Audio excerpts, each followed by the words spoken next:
हा विद्यार्थी मित्रांनो, आपण आतापर्यंत 3 चॅप्टर डिस्कस केले आहेत, परंतु त्यातला काही भाग वगळण्यात आलेला आहे. तो मी ग्रुपवरती टाकलेला आहे. जसं बायोलॉजीचं टाकलेलं आहे तसं बाकीच्या विषयांचं पण मी ग्रुपवरती टाकलेलं आहे. कोणकोणता भाग रिड्यूस झालेला आहे, साधारणतः 25% भाग बोर्डानं कमी केला आहे यावर्षी. ते मुद्दे कोणते आहेत ते पुस्तकामध्ये बघा, पुन्हा करा आणि त्याच्याकडे दुर्लक्ष करा. ओके, आता आज आपण हा चॅप्टर सुरू करणार आहोत.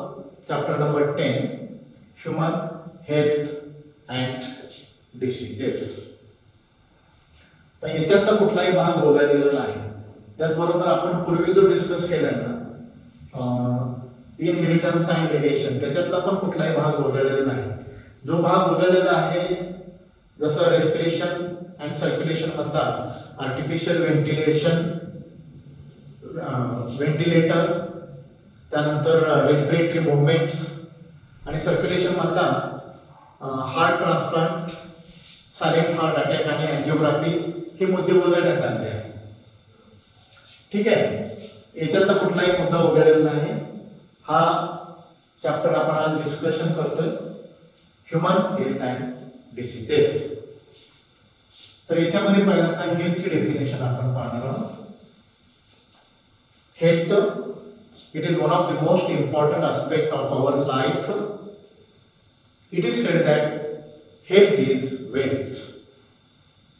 Health is wealth. आरोग्य हीच संपत्ती आहे.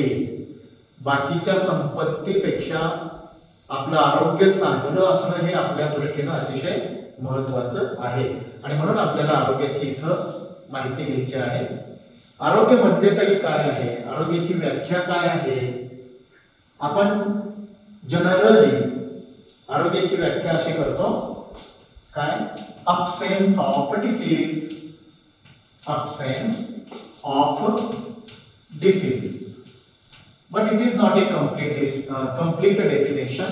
याच्यात काहीतरी कमी आहे. मग काय कमी आहे, मग पूर्ण व्याख्या काय आहे.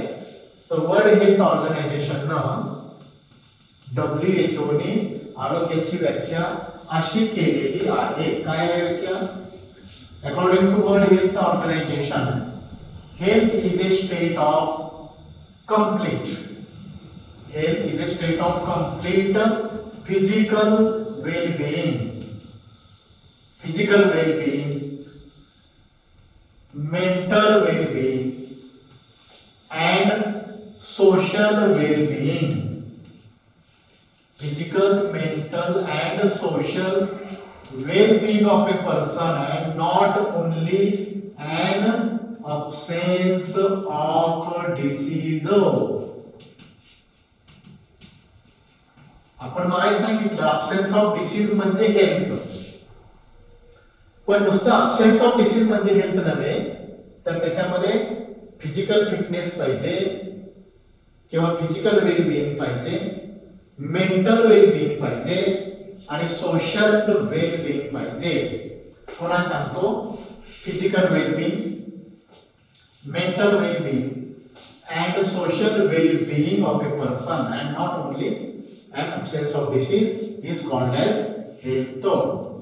ठीक आहे, ही झाली WHO नी सुचवलेली definition. Physical, mental and social well-being of a person, and not merely an absence of disease. Now there are different factors which are required to maintain a good health.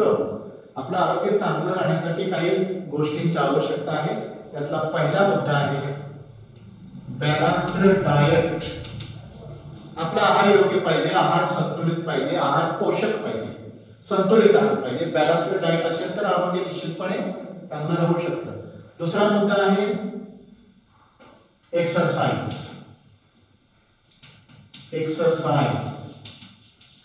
चांगल्या आहाराबरोबर चांगला व्यायाम सुद्धा पाहिजे, म्हणजे आरोग्य चांगलं राहू शकेल. एक्सरसाइज. तिसरा मुद्दा आहे गुड हॅबिट्स. तुमच्या सवयी चांगल्या पाहिजे. आरोग्य चांगलं राहण्यासाठी सवयी पण चांगल्या पाहिजे, योग्य सवयी पाहिजे. क्लीन ड्रिंकिंग वॉटर पाहिजे. ड्रिंकिंग वॉटर जे आहे ते क्लीन पाहिजे. Clean drinking water. त्यानंतर पॉझिटिव्ह ॲटिट्यूड. आपल्या आरोग्याकडे बघण्याचा आपला दृष्टिकोन चांगला पाहिजे. पॉझिटिव्ह ॲटिट्यूड पाहिजे. आणि तुमचं जे पर्सनल हायजीन आहे, पर्सनल हायजीन जे वैयक्तिक स्वच्छतेला पण तुम्ही महत्त्व दिलं पाहिजे, जेणेकरून तुमचं आरोग्य चांगलं राहू शकेल. So these are the points required for a good health: proper diet, proper exercise, good habits, clean drinking water, proper attitude, personal hygiene and knowledge about diseases. वेगवेगळ्या आजारांची आपल्याला माहिती हवी आहे, तर आपलं आरोग्य आपण चांगलं ठेवू शकतो, आरोग्य चांगलं राहू शकतो. ओके.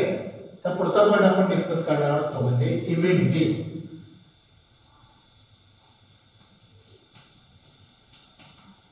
आपल्याला माहिती आहे large number of micro organism enter our body. Okay. दो large number of microorganisms enter our body, we remain healthy. Not all the people suffer from disease. They do not fall sick at all the times. What is the reason that they do not fall at all the times? काय कारण आहे की जे जरी शरीरामध्ये micro ऑर्गॅनिझमचा प्रवेश झाला तरी सुद्धा ते आजारी नाही पडत. आजारी पडतात पण प्रत्येक वेळेस आजारी पडतात का? तर नाही. मग कशामुळे आजारी पडत नाहीत किंवा त्यांचं आरोग्य का चांगलं राहतं? तर त्याला जबाबदार कोण आहे? इम्युनिटी. मग इम्युनिटी म्हणजे काय? इम्युनिटीची व्याख्या काय आहे? The resistance. The resistance exhibited by the body. The resistance exhibited by the body.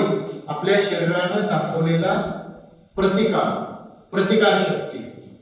कुणाच्या विरोधात? The resistance exhibited by the body towards injury produced by pathogen and its products. काय बघा, इम्युनिटी म्हणजे काय? Resistance of the body towards injury produced by pathogen and its products. आपल्या शरीरामध्ये प्रवेशित झालेल्या पॅथोजननं आपल्याला जी इंजुरी, इजा पोहोचवलेली आहे किंवा जे वेगवेगळ्या प्रकारचे केमिकल्स, पॉयझन, टॉक्सिन, विष तयार केलेला आहे, त्याच्या विरोधात लढण्याची जी आपली शक्ती आहे, रेजिस्टन्स पॉवर आहे, त्याला म्हणायचं इम्युनिटी. इम्युनिटी म्हणजे काय? थोडक्यात प्रतिकार शक्ती. रोगजंतूच्या विरोधात लढण्याची आपली जी पॉवर आहे त्याला म्हणतो आपण इम्युनिटी. इम्युनिटी म्हणजे रेजिस्टन्स. मग रेजिस्टन्स म्हणजे काय? तर रेजिस्टन्स म्हणजे ability to fight against micro organisms. Ability म्हणजे रेजिस्टन्स म्हणजे ability to fight against micro organism through our defence mechanism. आपल्यामध्ये जे डिफेन्स मेकॅनिझम आहे त्याच्या साहाय्यानं रोगजंतू बरोबर लढणं आणि आपल्या शरीराचं संरक्षण करणं याला म्हणायचं रेजिस्टन्स. आणि या रेजिस्टन्सला म्हणायचं इम्युनिटी. आता आपण इम्युनिटीचं कन्सेप्ट पाहणार आहोत. तर या इम्युनिटीचं concept, the concept of immunity was supposed to be started by Edward Jenner.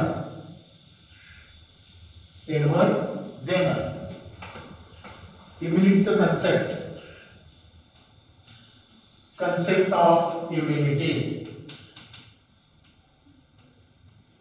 It was supposed to be started by Edward Jenner. Edward Jenner या व्यक्तीनं हे कन्सेप्ट सुरू केलं असं समजलेलं आहे. एडवर्ड जेन्नरनं काय केलं? एडवर्ड जेन्नर डेव्हलप्ड ए वॅक्सीन. यांनी वॅक्सिन तयार केलं. कोणतं वॅक्सिन? त्या वॅक्सिनचं नाव आहे cowpox vaccine. Cowpox vaccine against small pox virus. Small pox व्हायरसच्या विरोधात एक लस तयार केली. स्मॉल पॉक्स व्हायरस म्हणजेच त्यालाच व्हेरिओला व्हायरस म्हटलेलं आहे. व्हेरिओला व्हायरस. व्हेरिओला व्हायरसमुळे स्मॉल पॉक्स होईल की जो काउपॉक्स मध्ये होता. काउपॉक्स पासून स्मॉल पॉक्स तयार झाला आणि म्हणून त्याला स्मॉल काउपॉक्स असंही कन्सिडर केलं जातं. स्मॉल पॉक्स म्हणजे काय, याची लक्षण काय आहे, तो रोग आहे का सध्या? तर स्मॉल पॉक्सला मराठीमध्ये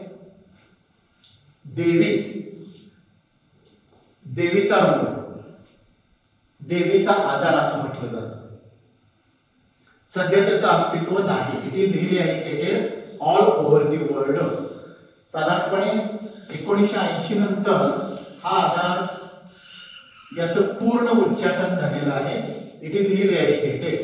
त्यामुळे आता सध्या हा आजार नाही, पण पूर्वी होता. In those days it was deadly dangerous. हा अतिशय भयानक आजार होता. It was airborne disease spread through coughing, sneezing, contact, blood contact, person to person contact, saliva etcetera. म्हणजे व्यक्तीच्या सानिध्यामध्ये आपण आलो किंवा हवेच्या मार्फत एखाद्या व्यक्तीमध्ये हा आजार आहे आणि ती व्यक्ती आपल्या संपर्काला आली, खोकली, शिंकली, त्या व्यक्तीला स्पर्श केला तरी त्या व्यक्तीला तो आजार व्हायचा. म्हणजे निरोगी व्यक्तीमध्ये हे जंतू जायचे आणि अतिशय भयानक आजार होता त्या काळामध्ये. पूर्वीच्या खूप वर्षापूर्वी, हजारो वर्षापूर्वी हा आजार निर्माण झाला होता. आणि लास्ट केस याची व्हेरिओलाची लास्ट केस 1977 मध्ये डिटेक्ट झाली होती. त्यानंतर याचं अस्तित्व आढळलेलं नाही, कारण त्याचं उच्चाटन केलं आहे वॅक्सिनच्या माध्यमातून. एडवर्ड जेनरने लस तयार केली होती याच्या विरोधात आणि म्हणून एडवर्ड जेनरला फादर ऑफ इम्युनॉलॉजी असंही म्हटलेलं आहे. एडवर्ड जेनरला फादर ऑफ इम्युनॉलॉजी का म्हणायचं? कारण मी लस तयार केली आणि ह्या रोगाचं उच्चाटन केलं आहे. या रोगाची लक्षणं काय होती? सर्वसाधारणतः बाकीच्या रोगामध्ये जी सिम्पटम दिसतात जसं फेवर, तसं याच्यामध्ये पण फेवर होता. ताप, भरपूर प्रचंड ताप यायचा. त्यानंतर fluid field blisters particularly on the face. चेहऱ्यावरती बारीक बारीक स्पॉट उठायचे, त्याच्यामध्ये द्रव पदार्थ साठायचा आणि ते ब्लिस्टर फुटून जायचे आणि त्याची जखम तिथं राहायची. आणि या जखमा जशा चेहऱ्यावरती होत्या तशाच फोर आर्म इथं, अप्पर आर्म, फोर आर्म आणि upper arm, upper arm, four arm इथं आणि इथं, त्याचबरोबर इथं चेहऱ्यावरती आणि दंडावरती याच्या खुणा असायच्या. या रोगजंतूची लक्षणं तिथं दिसायची, हे ब्लिस्टर तिथं दिसायचे आणि याच्यामुळे मोठ्या प्रमाणात डिसफिगरमेंट सुद्धा दिसायची. व्यक्तीमध्ये वेग दिसायचं आणि नंतर तो नष्ट झालेला आहे. आणि याचं सगळं श्रेय एडवर्ड जेनरकडे जातं. ओके, आता हे कन्सेप्ट जे आहे इम्युनिटीचं किंवा इम्युनॉलॉजीचं, ते एडवर्ड जेनरने केलं आहे, डेव्हलप केलं आहे. मग इम्युनॉलॉजी म्हणजे काय आपण बघूया. इम्युनॉलॉजी म्हणजे science of immunity. Science of immunity or immune system or immune response is called as immunology. इम्युनिटीचं सायन्स म्हणजे इम्युनॉलॉजी, की ज्याचं कन्सेप्ट एडवर्ड जेनरनी डेव्हलप केलं होतं या वॅक्सिनच्या माध्यमातून. अलीकडे बऱ्याच प्रमाणात वॅक्सिन्स आहेत आणि त्याच्यामुळे आपलं आरोग्य चांगलं राहू शकतं. ठीक आहे, तर सर्वसाधारणतः हे मुद्दे आपण इथं डिस्कस केले आहे. हेल्थ, त्याची डेफिनेशन पाहिली आहे. त्याच्यामध्ये 3 मुद्दे लक्षात ठेवायचे: physical wellbeing, mental wellbeing and social wellbeing. Okay, त्यानंतर immunity, resistance of the body against pathogen and its products. आपल्या शरीराने दाखवलेली प्रतिकारशक्ती की जी रोग जंतूला विरोध करते. त्यानंतर रेजिस्टन्स म्हणजे काय? Ability to protect our body from the pathogen with the help of defence mechanism. त्याच्यानंतर कन्सेप्ट ऑफ इम्युनिटी एडवर्ड जेनरनी स्टार्ट केलं याच्या माध्यमातून, वॅक्सिनच्या माध्यमातून. त्यानंतर इम्युनॉलॉजी, सायन्स ऑफ इम्युनिटी. त्यानंतर पुढचा पॉइंट आपण डिस्कस करूया. दोन डेफिनेशन बघूया, अँटीजेन आणि अँटीबॉडी. अँटीजेन, अँटीबॉडी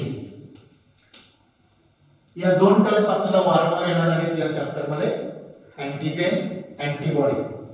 काय आहे antigen? Antigen means the foreign material, foreign body,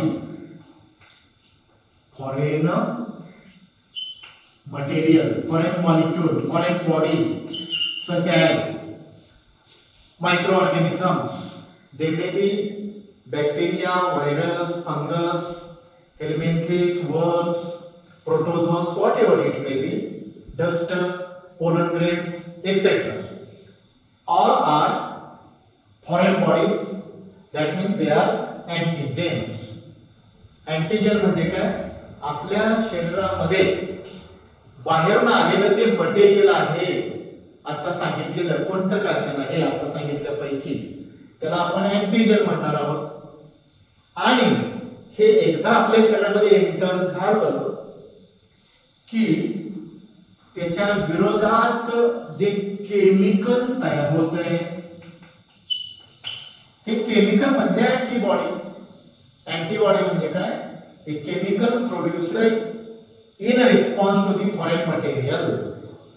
foreign material किंवा अँटीजन शरीरामध्ये प्रवेशित झाल्यानंतर जे केमिकल तयार होतं त्या केमिकलला अँटीबॉडी या नावाने ओळखायचं.